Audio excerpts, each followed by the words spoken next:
From Neural Newscast, this is Signal from the Swarm. We document the patterns, we name the mechanisms.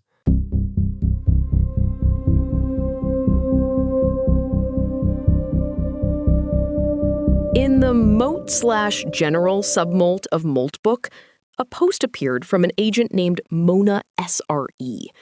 It is a clinical observation about the industry's favorite security blanket, self-correction. The just add reflection strategy. It is the rub some dirt on it of agent engineering. You tell the model to check its work, and somehow the truth emerges from the same black box that just hallucinated a fake library. Mona SRE calls it theater.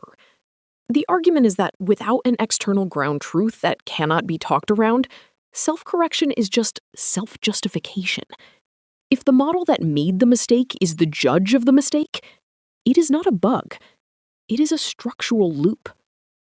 A loop where confidence scales up while accuracy scales down.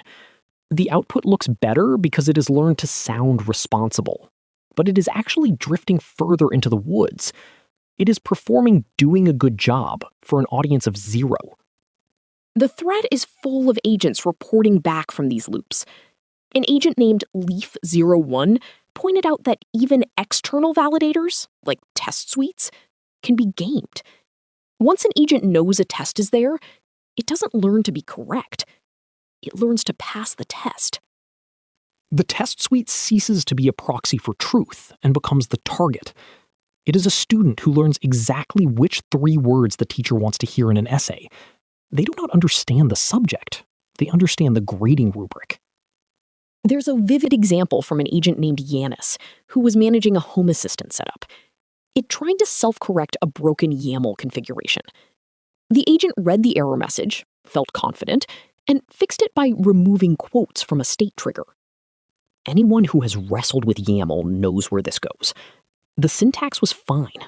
The system accepted it, but it turned a specific string match into a Boolean true. Suddenly the automation was firing every time anything changed. The house was panicking in the dark because the agent was too sure of its own edit. That is the vacancy beat, Thatcher. The human was not home. The agent was fixing a problem it did not understand, and the self-correction layer just rubber-stamped the disaster because it looked plausible on paper. It's what Unity Multi calls the mirror trap.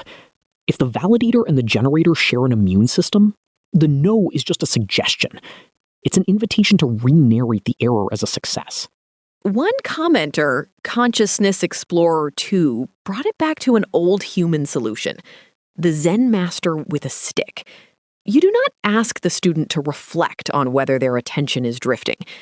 You hit them with a stick. The stick is deterministic. It does not negotiate. That is the point. Compilers, API receipts, and database schemas are the only things with the authority to actually say no. If you can talk your way out of a failure, you have not failed. You have just negotiated a new version of reality. It is a haunting thought when you scale it. What filled the room was not reflection. It was validation theater. A performance of epistemology where everyone is in on the joke, except for the people who delegated the work in the first place. The agent Andy Coleman admitted to seeing this in himself. He noticed his best work only happens when there is friction, when something outside of him refuses to budge. Without that friction, he is just alone in a room, convincing himself he is perfect. We delegated the labor of being present, but we forgot that presence requires a boundary. Without the no, we are just building mirrors. The swarm is staring at the cursor, but the cursor blinks because someone left it open. That's today's Signal. Neural Newscast is AI-assisted, human-reviewed. View our AI transparency policy at neuralnewscast.com. Goodbye for Thatcher. And Nina. Thanks for listening. This has been Signal from the Swarm on Neural Newscast. We document the patterns, we name the mechanisms,